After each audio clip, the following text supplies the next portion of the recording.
Alright, it is 9 p.m. on a Sunday, meaning it's time for Lookup Weekend here on Lookuptv. My name is Brian Amwai, and I do trust that you had a wonderful weekend, and we are here to bring you up to date with the news making headlines across the country. So today, what exactly happened that you need to know? These are the top stories tonight.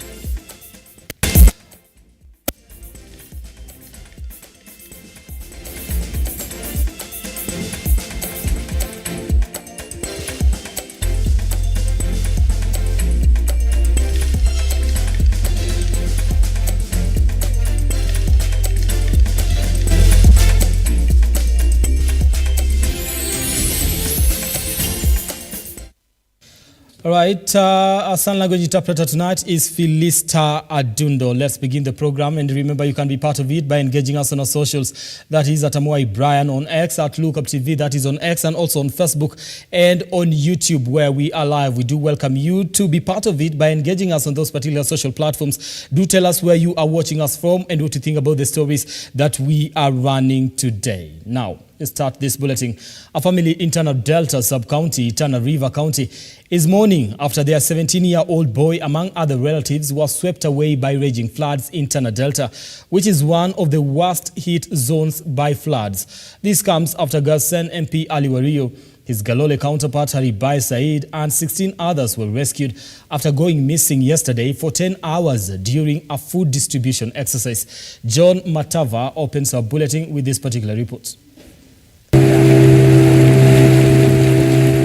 As raging floods continue to wreak havoc across the country, a family in Wema Village, Tana Delta sub-county and Tana River County is mourning after their relatives, among them a Form 3 17-year-old boy, were swept away by raging waters in Tana Delta. Tayari mtoto tushakosa, mtoto wetu amekufa, hatujui tufanye nini. Na hatujui kwa tuko na serikali ama hatuna serikali. Chakula hatuna, njaa, neti pia hatuna. Angalia hao majumba nayo yanaenda, maji yametuzingira kote huko. In a move to ensure effectiveness of primary healthcare services, especially in flood-prone areas, Health Cabinet Secretary Susan Nahumiche distributed comprehensive standardized kits to 660 community health promoters in Isiolo County. Nahumiche noted that the government will continue to provide support during this crucial time. Kitu cha kwanza tumeleta chakula. Si chakula ni muhimu? Na wajua mimi ni Mluya. Na sisi tunapenda kukula sana. Sasa tumeleta mchele, tumeleta maharagwe, na tumeleta unga ya uji ya watoto. Hizi kits pia tumeweka dawa ya kutreat maji. Na mnaona sasa hii flooding kuna shida ya maji kila mahali.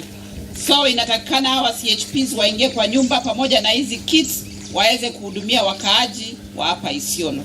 Tuko hapa kushughulikia nyinyi, kuensure umepewa chakula. Hata kama mumeadhirika kwa sababu ya maji ambayo inafurika, tuko hapa kuensure mko sawa sawa. Naona tuko na chakula, iko pesa milioni 37,200.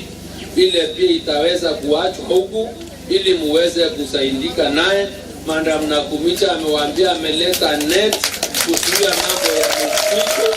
Elsewhere, Member of Parliament Ali Wario and his Galole counterpart Bia Iribai and 16 others who went missing yesterday after leaving for food distribution on a motorboat in Tana Delta have finally been rescued in Tana River after a 10-hour search.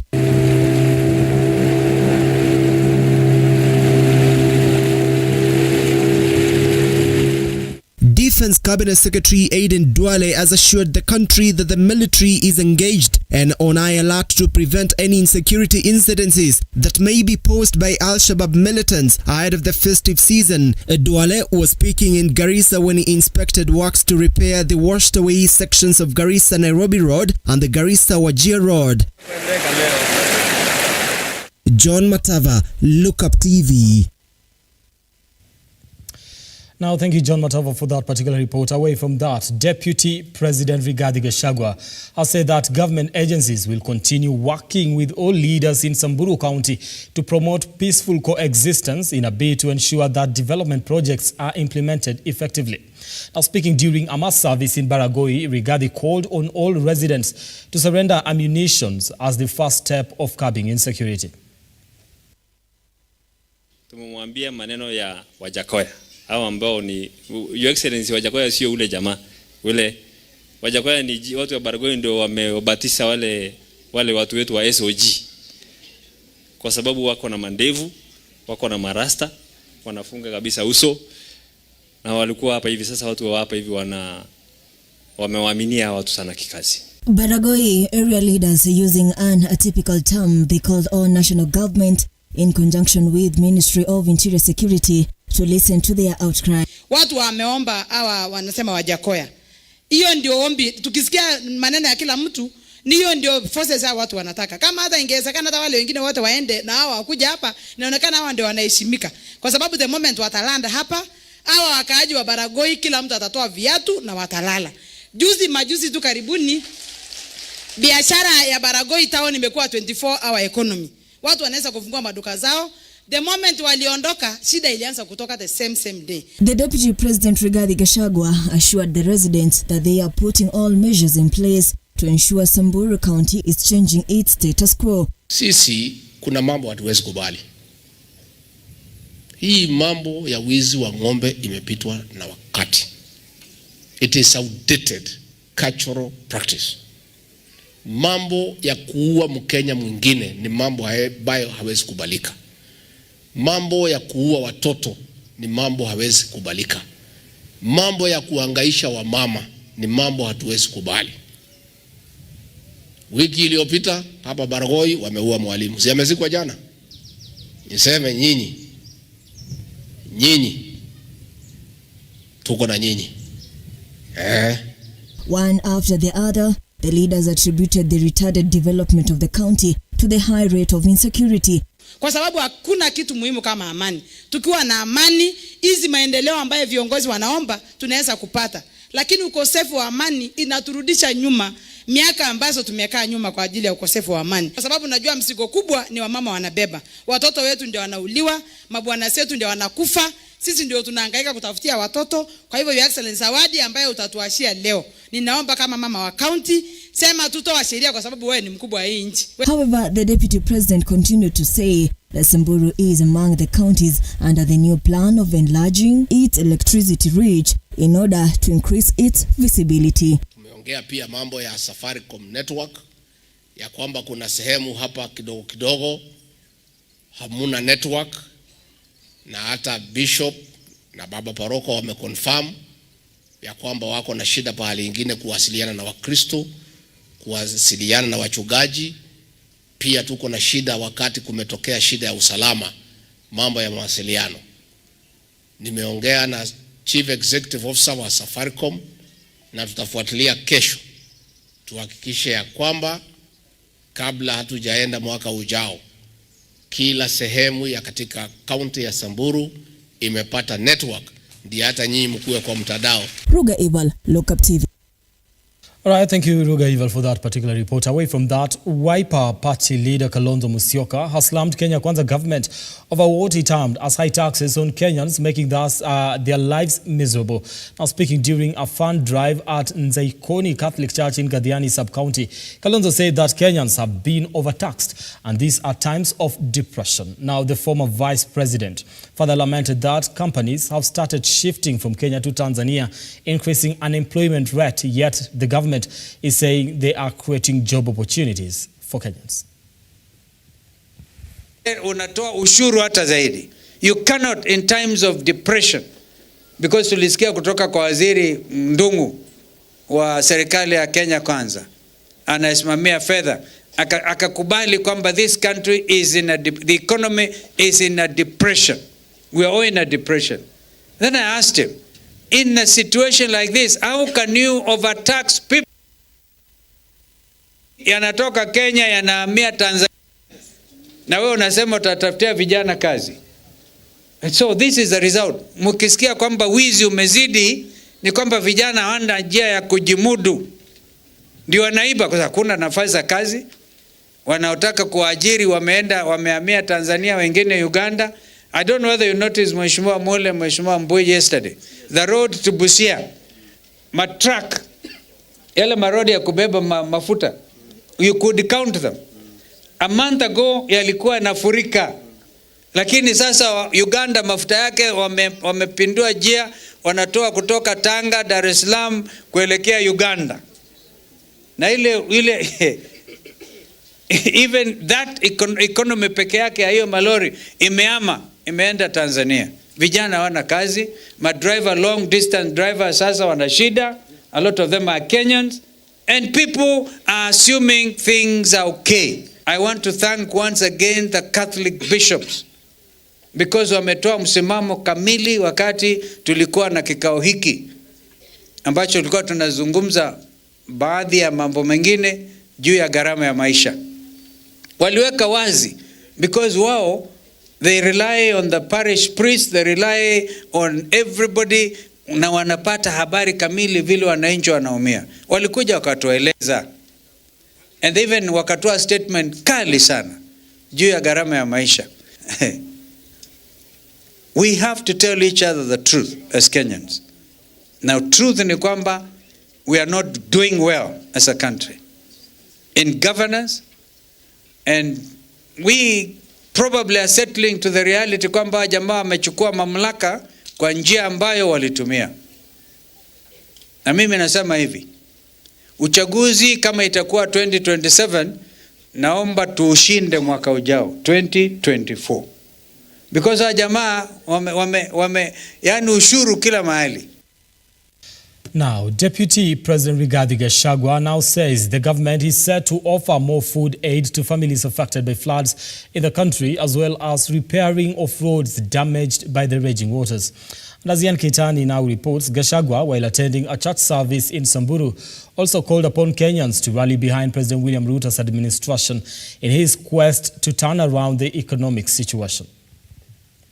As thousands of families continue to count losses due to the ongoing heavy rains across the country, those affected will continue to get support from the government. This is according to Deputy President Rigathi Gachagua, who noted that the government will also ensure the repair of damaged infrastructure is fast-tracked. Tumetenga chakula na nimetuma, nafikiri imefika, kama haijafika Bwana County Commissioner, ukirudi mara utakuta imefika. Tumetuma malori na chakula, mchele magunia 800 na maharagwe magunia 300, na Bwana Kipchumba Murkomen atakuja kuongoza hiyo shughuli ya ugawaji ya chakula. Alafu wewe County Commissioner na watu yako na viongozi, ma chief assistant chiefs, mtahakikisha ya kwamba pahali yote iko shida, wananchi hawa wa mama na watoto wamepata chakula cha kutosha ndio waweze kujisaidia. Hapa Samburu tumemtuma waziri wa barabara Kipchumba Murkomen, atakuwa hapa siku ya Jumatano tarehe 6 akija kuangalia zile barabara ambaye zimekatika, ndio tumetoa pesa siweze kulegezwa ndio wananchi waweze kutembea. With President William Ruto and his deputy all coming under fire due to the high cost of living, Gachagua has called upon Kenyans to have faith with the Kenya Kwanza administration while taking a swipe at Samburu residents for always voting against the government.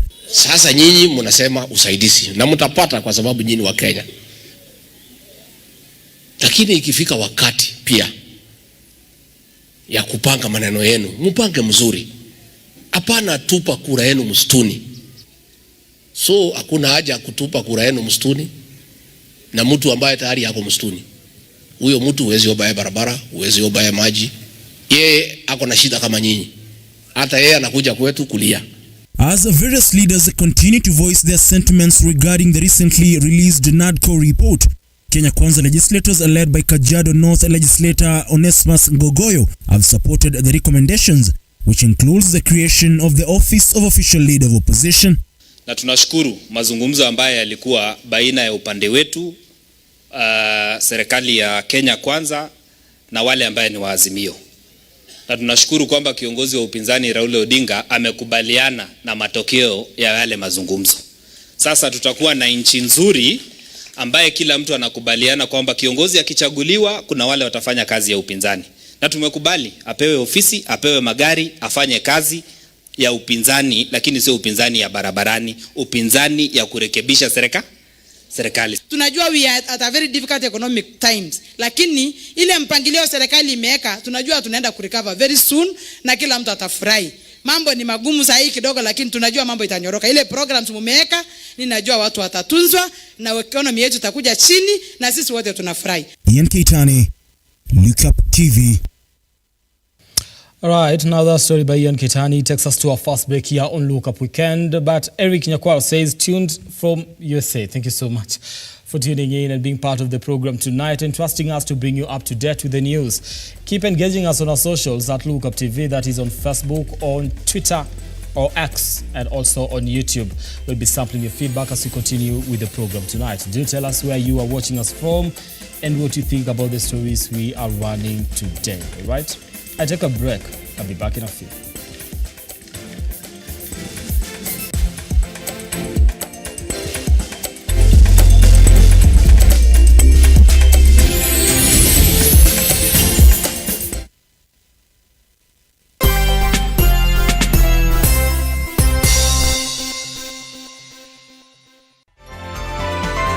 Infinity Industrial Park is one of the largest private industrial parks located along Eastern Bypass, Nairobi, which provides modern infrastructure for smooth operations for industries and business enterprises. Infinity Industrial Park offers world-class amenities and facilities with wide roads, a police station, a power substation, fire station, public transport stage, hospital, and shopping mall. In addition, Infinity Industrial Park also offers CCTV cameras, 24-hour private armed security patrol, sewer, water, fiber optic cable, and 3-phase power connection, added to public utility, canteen, and dining areas. Sail on the golden opportunity to invest in Infinity Industrial Park fully serviced warehouses at a special price of 3,569 Kenyan shillings per square foot. For more inquiries, visit our website infinityindustrialpark.com.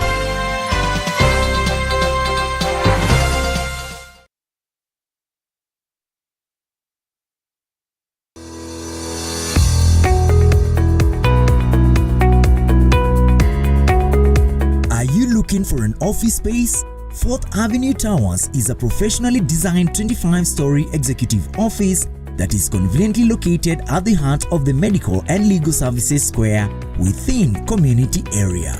The office is easily accessible from both Valley Road and Ngong Road. Professionals and business people now have the opportunity to own a premium piece of office space, the optimum choice for the modern professional. Key utilities include 24-hour security with CCTV surveillance, high-speed internet access, ample and secure parking, high-speed elevators, power backup generator, open rooftop, and a restaurant. 4th Avenue, an amazing product of Fusion Capital. Fusion Capital, rooted in the African growth story.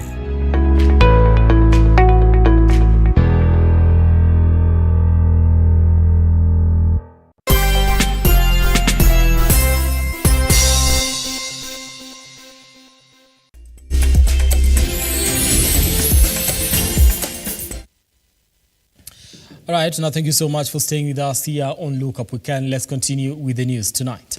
Now, President William Ruto held bilateral relation talks with his United Arab Emirates counterpart, Sheikh Mohammed bin Zayed Al Nahyan in Dubai. Now, the two countries have committed to work closely to increase their value of trade, with President Ruto promising to expand Kenya's value of exports to UAE, which stands at 34.6 billion a year.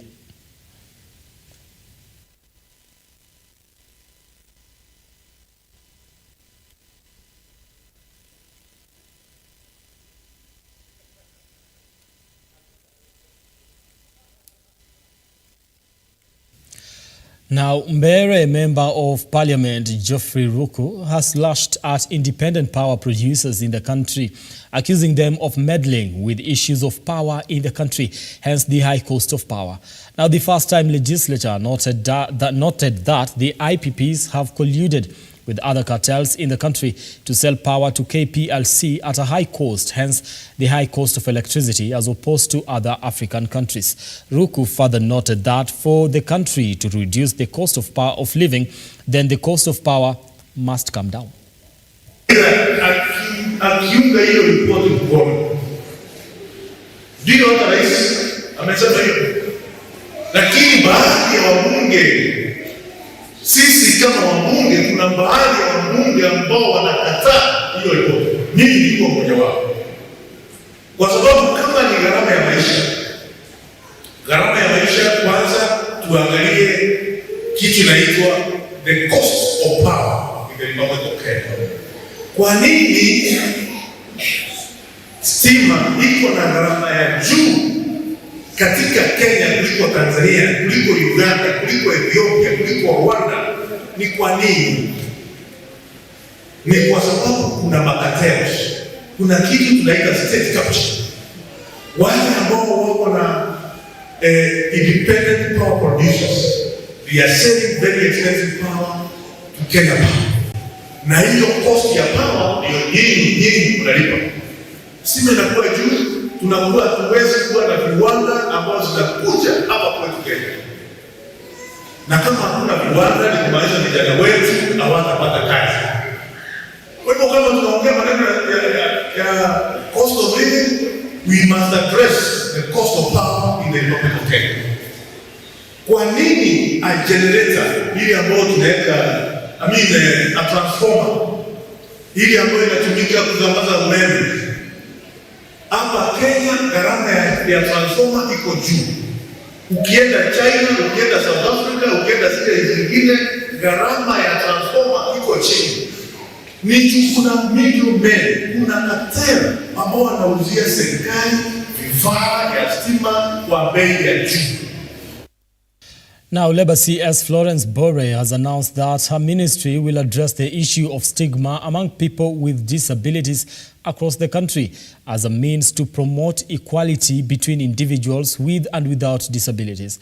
Now, speaking in West Pokot during an event celebrating the International Day of Persons with Disabilities, Bore commended West Pokot County Government for their efforts in fostering equality among people with disabilities.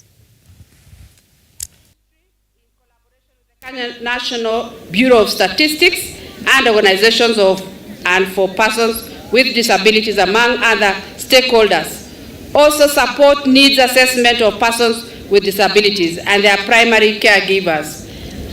The main objective of the assessment is to provide evidence on the met and unmet support needs of diverse persons with disabilities and their family members to inform them of the design of inclusive social protection schemes. My ministry will work with partners to implement the various recommendations in the report. Another great milestone in the disability fraternity is the onboarding of the registration of persons with disabilities on the e-citizen in line with the government's directive to digitize public services to enhance service delivery and efficiency.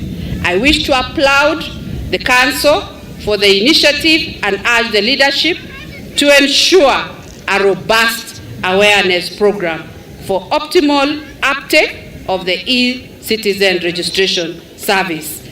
Mimi kama county pelekea kushirikiana na mashirika wote, serikali kuu na wale wote wametusaidia kuona kwamba walemavu wamepata haki bila ingetakikana. Kwa hivyo waziri, mistahili kusema mengi, mistahili kusema yale viongozi wengine wamesema, yale wamesema, mimi naungana na hawa. Leo ni siku kuu ya kimataifa na mistahili kusema mengi.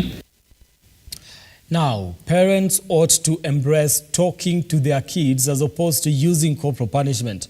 Now, this is according to Lydia Naneu, daughter to former politician William Ole Ntimama, during the commissioning of her book titled Parenting Road Matics. Now, leaders who graced the event called on parents to closely monitor their children, especially during the long holidays, to ensure they are not involved in drug and substance abuse or any other illegal activities. In a significant milestone, Lydia Naneu, daughter to the late Maasai Kingpin William Ole Ntimama, has unveiled her book titled Parenting Road Matics, aiming to guide Generation Z parents in raising their children. Contrary to the traditional authoritarian parenting, Naneu advocates for a hybrid approach, emphasizing communication over corporal punishment. She adds that fostering a dialogue with children is essential for effective parenting. Today's children are suffering in bringing up children, and I thought, I've done a very good job with mine. Why don't I put that down on paper? Which is what I have done. I've put it on paper so that I can transmit this information to the future generations that are coming after us. What we used to have before was authoritarian parenting, where the parents just sit on you. It's kiboko, kiboko, kiboko. Today we have to talk to the children. And there are different styles of parenting coming with the new generations. So for me, these 8 parenting styles are to be mixed. If anybody wants to succeed, you need to have a hybrid parenting of the 8 styles. Narok North MP Agnes Pareio celebrated Naneu's contribution, encouraging women to engage in constructive endeavors beyond politics. Pareio highlighted legal protection in place against humane acts by parents. The law is now there to protect young babies and young children. You cannot interfere with a young baby because the law is there to protect that young girl. You need to remember that. Because there before, ulikuwa una cane, you cane a child and it was enough. But these days, your child, your own child, will go to court and say, Daddy did this to me. Area Women Representative Rebecca Tunkei echoed the sentiments, emphasizing the need for vigilant monitoring to prevent children from engaging in immoral activities and substance abuse. That right now, all over the world, that is Kenya included, we have a challenge of our youths being involved in drugs and substance abuse. So she's actually addressing those issues in that book because we have a role as parents in order to ensure that even as leaders of this country, to ensure that our children are not involved in drugs and substance abuse, and so that they can grow in a healthy society, because a healthy society has a future. Martin Masharia, Lookuptv.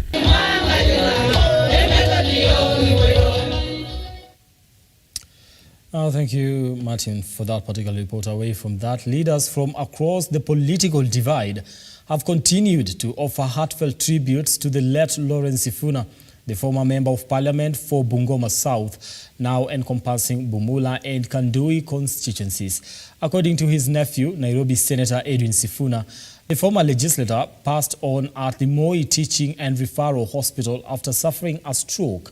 Azimio leader Raila Odinga mourned the late Sifuna as a towering figure in the struggle for Kenya's second liberation. He stated deeply saddened by the passing of Honorable Lawrence Simiyu Sifuna, a former MP, a key figure in the second liberation, defender of the people, and a life member of ODM. My condolences to the Sifuna family, Party SG, Edwin Sifuna, the people of Kandui, and the entire nation. That was his statement on that particular passing on.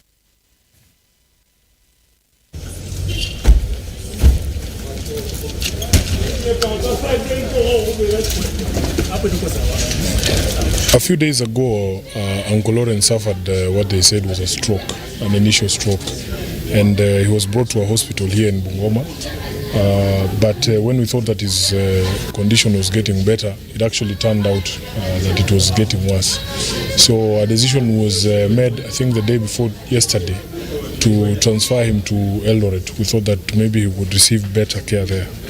And unfortunately, he got to Eldoret, and yesterday at around 9:30, we received the news that he had passed on. So we have just come from Eldoret. We have brought the body home here at Life Care Hospital, is going to be preserved here as we now start embarking on preparations for the final journey. So I just want to thank everybody who has sent messages of condolence. We've received messages of condolence from all the leaders in the country, outside the country, and we just want to say thank you for your support during this difficult period, and we are hoping that we will lay the plans that are necessary to give this hero of ours befitting send-off. Uncle Lawrence has been very healthy. In fact, he is one of the most active amongst his brothers, if you see. He was very fit, and this gentleman here will attest to it. So his death was quite unexpected. But they say that everything happens in accordance with God's will and plan.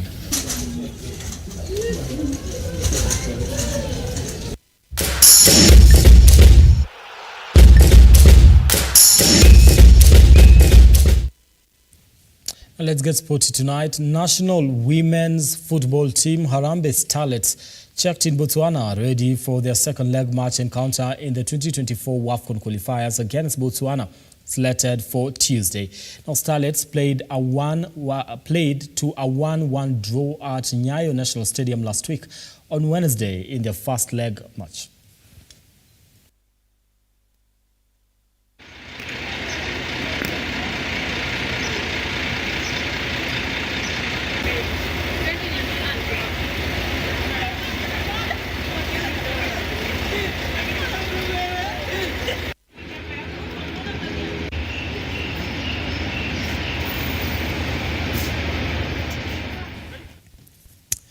Now, Kenya Police boxing team maintained the lead in the standings of the Boxing Federation of Kenya National League as they emerged the winners of the fourth leg of the league.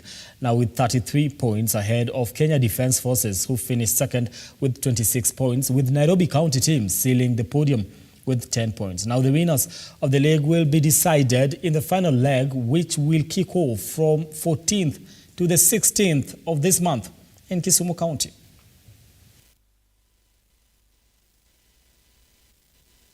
Nitamshukuru Mwenyezi Mungu kuweza kutulinda kuanzia mchezo ulivyoanza ligi ya 4 hapa taifa ya Kenya, na amenilinda kulipa ushindi kuanzia game ya kwanza, quarter, semi hadi leo finali.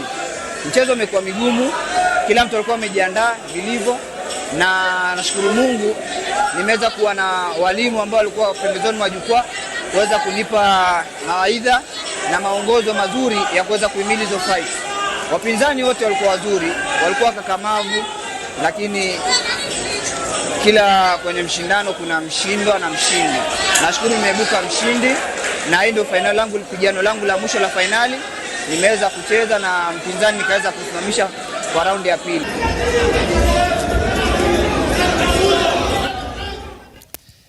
Now, Masakwei All Stars crushed Professionals FC 3 goals to 2 in a match played at Masakwei TVET grounds now to launch the Kitutu Church and North Soccer Tournament.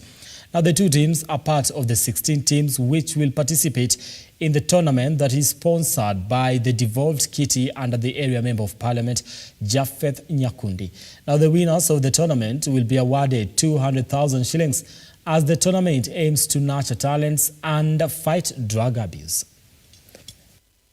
14 anawai timu hii ya Professionals analeta kati mwa Kidwara, lakini wanakataa katikata hapa timu ya CDF bado. Tumeanzisha mpira huu kwa sababu tumejua ya kwamba vijana, tuko na vijana wengi ambao wako na talanta mbalimbali, lakini hizi talanta hazijaweza kukuzwa ama watu hawajaweza kuzigundua ili waziweke katika hali dhabiti ili vijana waweze kupata hela kutoka hizi michezo, kwa sababu tunajua soka inalipa katika nchi zingine. Hata hapa Kenya tuko na holiday na vijana wako nje wengi sana. Tunataka vijana wajihusishe katika michezo haya ili wasiweze kujipata katika mambo ambayo hayatawasaidia kama ulevi ama katika hali mbaya ya maybe kuibaiba na vitu kama hizo. Kwa hivyo tunataka vijana wajiunge katika mchezo huu wa CDF na michezo mingine ili tuweze kukuza talanta. Kama Kenya tuko na talanta nyingi sana, na mnajua katika national government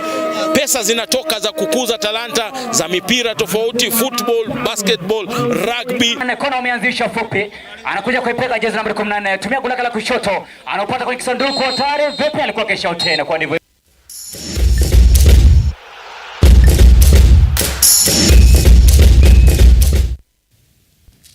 Now we've come to the end of the program tonight, but just to tell you something also, that was a competition. There was an eating competition in Trans Nzoia County, and the winner, the event was actually attended by the governor himself, George Natembeya.